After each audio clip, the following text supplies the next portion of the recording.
Hi everyone, it is September 7th and today it is my pleasure to review with you the importance of good quality sleep and how sleep impacts your metabolism, your metabolic health, your metabolic function. This is going to be covered under the stress management pillar of the 4 pillars of metabolic health that we have been sharing with you. So anything involving sleep, you can search the hashtag stress management. So I've got a bunch of notes here for you. If sleep is one of the areas that you're focusing on for your goals in this program, because remember, this is our buffet, you get to choose your adventure, then let us know in the comments. And actually, you may not even realize that sleep is something you need to work on. So through what I'm going to share with you now, I hope that you will gain some tips, some tools, and maybe even some quick hacks and lifestyle changes to impact your sleep, which is going to greatly impact your metabolic health. So good sleep is one of the essential elements of a healthy life. It helps prevent chronic disease and it helps our metabolism function in an optimal and healthy way. Let's see, there's a large body and a growing body of evidence that suggests that poor sleep affects the body's ability to regulate blood sugar, okay, and use insulin effectively. There are so many ways that sleep impacts our health. Today, I'm going to focus on how it impacts metabolism in particular, so that you can up level in this area. Short-term sleep debt, so if you're someone who does shift work or you burn the candle at both ends, or maybe you get disrupted sleep, this can really impact your insulin resistance and contribute to insulin resistance. Research shows several ways that poor sleep negatively affects blood sugar and insulin, even on the short term. Even 2 days of low quality sleep or short sleep or lack of sleep can really significantly impact you. So I'm going to share 4 ways that sleep negatively affects your blood sugar and your insulin. But in general, short sleep or short-term loss of sleep can increase fatigue, can decrease cognitive function, can increase insulin resistance, and derange our hunger and satiety hormones. So have you ever not had a good night's sleep and the next day your sugar cravings are like, whoa. So this is one of the things that actually occurs in the body. I watched a really great quick video on Instagram the other day from Sean Model Health, and I posted it to my stories today on sleep and just what 2 days of sleep deprivation can do to healthy individuals.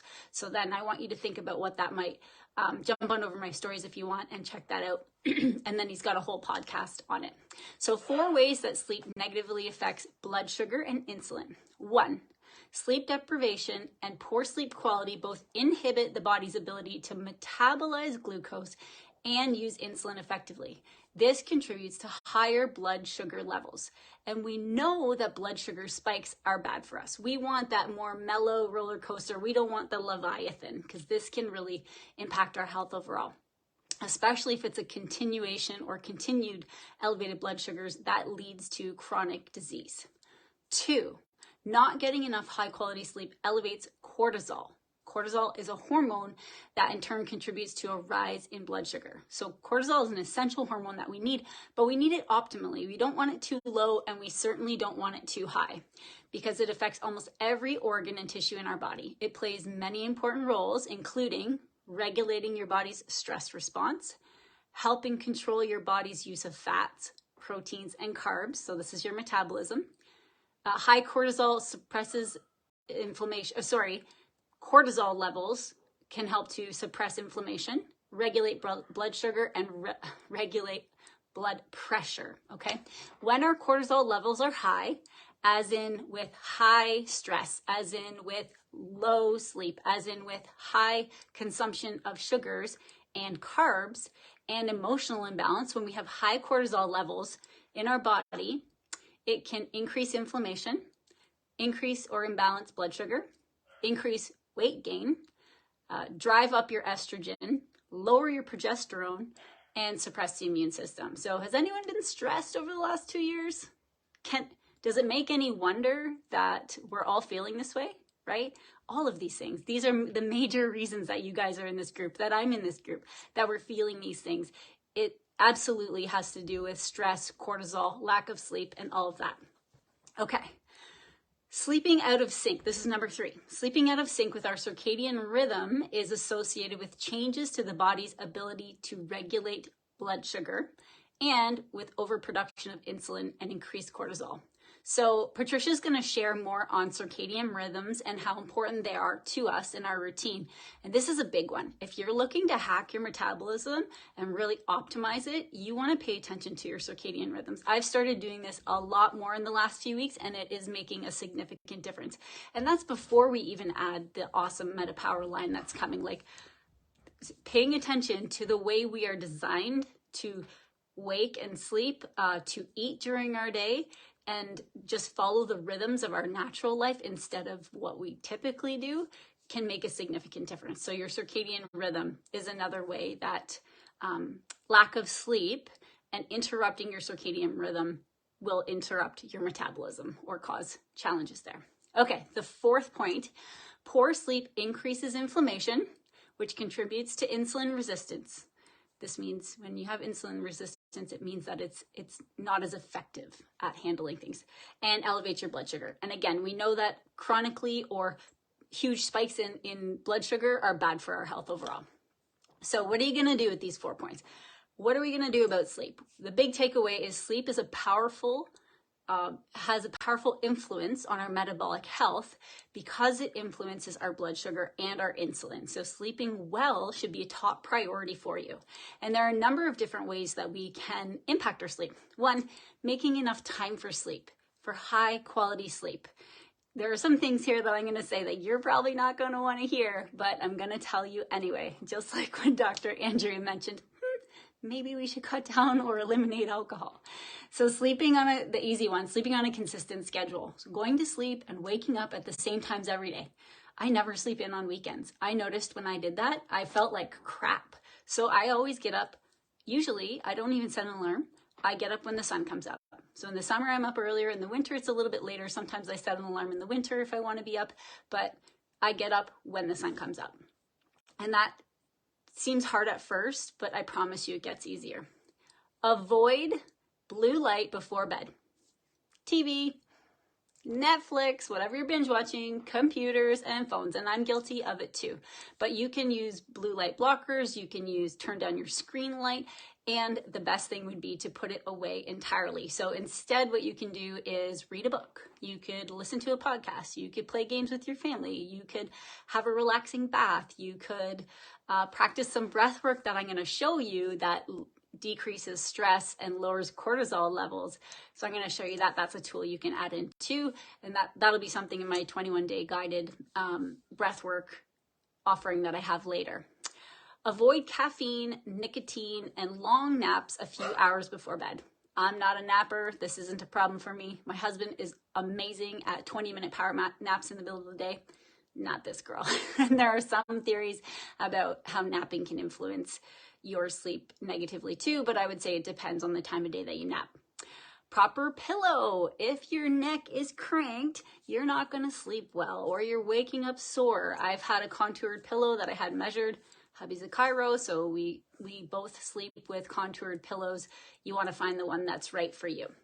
Maybe have a cup of relaxing chamomile or lavender tea, or a hot bath, or change in temperature, a sauna. When we drop our temperature before bed, like if we elevate it and then drop it, we actually get a deeper sleep. There's so many tools that you could use. Cold therapy. Anyway, too much for this live. Okay, now my favorite things, obviously, are essential oils to support good quality sleep. Essential oils, when we breathe them in, impact our limbic system of our brain. They can calm our central nervous system. They can release, in collaboration with our brain, release different chemicals in the body that calm things down. So I'll make a few suggestions for you. One of the most powerful things as far as essential oils are concerned is having a diffuser at your bedside. If you sleep like crap, have a diffuser running all night long. And I'll list a bunch of oils that you can use in conjunction, or you can make whatever recipe you want. That's the beauty of it. And not every oil works the exact same way with every person. So we have quite a list of essential oils for sleep, to support sleep. You can put them in the diffuser, 4 to 6 drops, let it go overnight. The Dawn diffuser is amazing. It's a humidifier as well. So if you struggle with sleep or congestion or allergies or anything, the Dawn is amazing.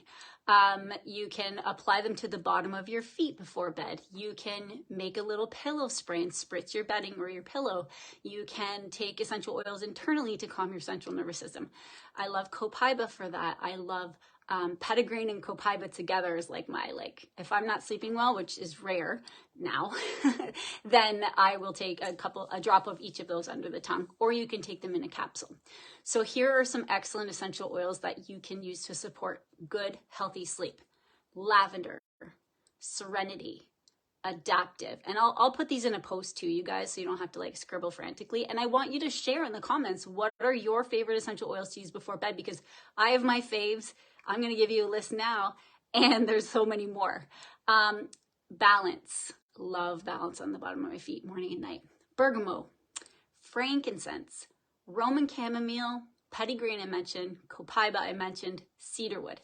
We also have some botanical and essential oil-based supplements or capsules. So there's a copaiba capsule, there are serenity soft gels, and there is adaptive as far as internal use. And sleep, you want to address it from all of the areas. If you're a poor sleeper, we've just learned 4 different ways that lack of sleep negatively impacts just our metabolic health through our blood glucose and insulin resistance, okay?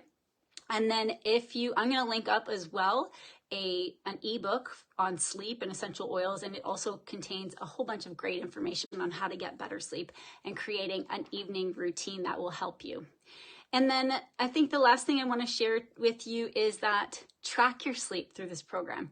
We've given you a sheet to start to track your information like now and before you start the next segment. But if you wear a Fitbit or an Oura Ring or anything else, track your sleep.